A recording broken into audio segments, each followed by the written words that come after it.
So the team at Evercade, they had their little showcase today, just a little while ago, where they talked about their game plan for the rest of the year, announced a bunch of cartridges, and I have to be honest, I've been following the Evercade project, their console, their handhelds, all their game releases since before it even came out. Once that first website went up and it looked a little weird, it was a little questionable. But I became a fan, but there was still things that I didn't like about the console, about the handheld, the button layout, how things just, they were a little wonky at times, And then when the Evercade EXP came out, I'll be honest with you, I reviewed it, I had my criticisms of it, and then I just never picked it up again. Like, I had zero interest after the fact with the EXP, their handheld.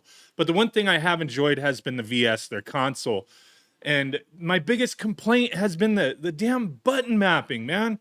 Going with the Xbox layout instead of the Nintendo layout, and tons of games were NES games, and controls being backwards, and them having to patch things. And then the EXP comes out, and you got the Capcom collection on there, and the Toaplin collection came out at the same time.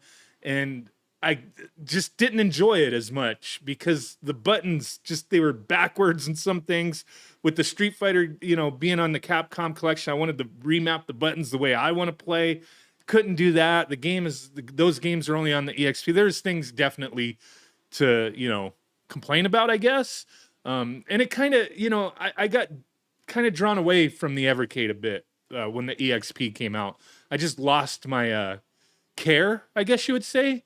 But with this showcase, they did kind of draw me back in, and I have communicated with them over the past few months, specifically about that button mapping issue, right? And they did put out like a little beta, firmware to address that. So you can now remap your buttons the way you want, which is a freaking blessing. Holy crap. Should have been there from the get-go. Emulation, there's no excuse to not have button remapping, but thankfully it's finally there, right? But they did wind up drawing me back in. With these game releases that they've announced for this year, they had a few, right? The Pico Arcade Collection, which, I'm familiar with Pico. I'm familiar, with the owner of Pico. Some of the games I really like. Some of them I don't really care for. Sometimes they're obscure little lost games. And yeah, sometimes they're interesting stuff, but this arcade collection, I didn't really care about what they shown there. And that's mostly the things that I want with the Evercade is the arcade releases. So I'll still give those games a shot, as I've never played them, but they did look like kind of generic clone games to me. The other one that was pretty cool is the Delphine Software Collection with like Out of This World, Flashback. I loved those games back in the day, so that'll be one I'm looking forward to. The Sunsoft Collection looks cool. And then the Sydney Hunter Collection, I like the Sydney Hunter games, so that's one to look forward to. But the biggest thing that kind of sucked me in a bit was the Duke Nukem Collection. The two collections that they're putting out. And it's like, yeah, sure, can play a lot of these games elsewhere, right? But with this Duke Nukem collection, they're actually putting out an Atomic Edition Evercade VS, which looked freaking sweet to me, right? I had to pre-order this thing. It's limited to 2,000 units. I much prefer the home console than the handheld. Honestly, I just don't game with handheld devices as much anymore. But I do need to revisit the EXP with the button remapping and all that. Got that out of my system. Had to rant and ramble on that. Just always drove me nuts with the, when they put up initially before their handhelds came out, they put up like a poll. Like, which button layout do you guys want? And all these people voted on the Xbox layout, and then it kind of ruined things for me. I get it. You're not designing it for me. You're designing it for the masses. But it seemed like the masses who voted on this stupid poll didn't know what they were talking about. But I'm glad it's finally addressed with the button remapping. Thank you. Okay, stop ranting about that. Jeez. Oh, my God. But, okay, these Duke Nukem collections, right? There's two of them. 3 games each. And the biggest thing, like, okay, these Duke Nukem games, like Time to Kill, Land of the Babes, Duke Nukem 3D, awesome games. But one of the things that intrigued me is Duke Nukem 1 and 2 Remastered. That looks dope. That is dope because this is something special. And that's what I like out of the Evercade is things that are special. Things that are like e- exclusive to it, or indie games, you know, top-notch stuff that's not available anywhere else, or it's hard to get type of thing. That's what I like, is getting those kind of releases, indie releases, exclusive releases, new stuff, arcade stuff as well. I do like having, you know, these physical cartridges with arcade games, but that's like the biggest thing, is getting interesting new stuff. Duke Nukem 1 and 2 remastered. These guys are working on this themselves. It's amazing to, you know, have this license with Gearbox. That's really cool. But Duke Nukem 1 and 2, the original like side-scrolling platforming action games, how they remastered them. They made them widescreen. They're redoing the music. They're doing all sorts of stuff with it. That's the kind of stuff that I think keeps the Evercade going.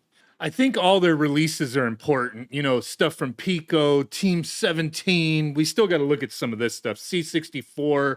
You know, certain publishers and developer collections are cool. You know, they're really cool. But it's really the unique stuff that keeps bringing me back and drawing me in and making me care about this. So it's nice that they kind of cover a wide range of people here.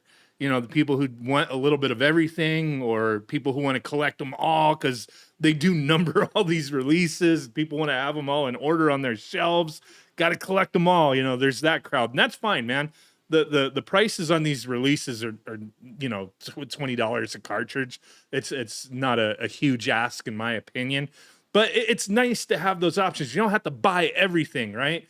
And like I said, the ones I focus on are the arcade releases that I care about, and then some of this special stuff. You know, the double packs. Cathedral was awesome, and now with this Duke Nukem collection, the remastered stuff is really what I'm interested in. But just having this whole collection is really sweet. So with this Atomic Edition, we'll wrap it up in a moment here.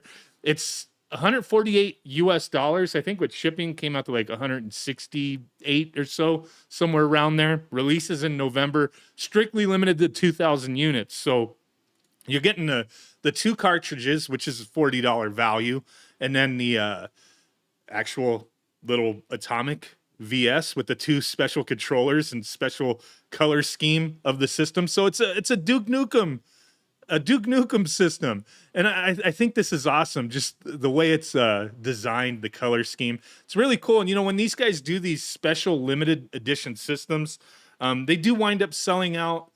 Sometimes quick, sometimes over a short period of time, you know, whatever, but they usually do sell out. And then I wind up seeing some of this stuff on the secondary market for freaking ridiculous amounts of money. So for sure, if you're interested in the VS Atomic Edition, I would pre-order it as soon as possible. It's available on Funstock. It's still in stock as of the recording of this video. You know, $150 or so, I don't think is too bad, especially if you haven't already got an Evercade VS. My preference is the home console, just what I like, but you know, hey, to each their own. If you want the home console, you haven't grabbed one yet, this is kind of a neat one. So thanks for watching. Let me know what you guys think. Bye.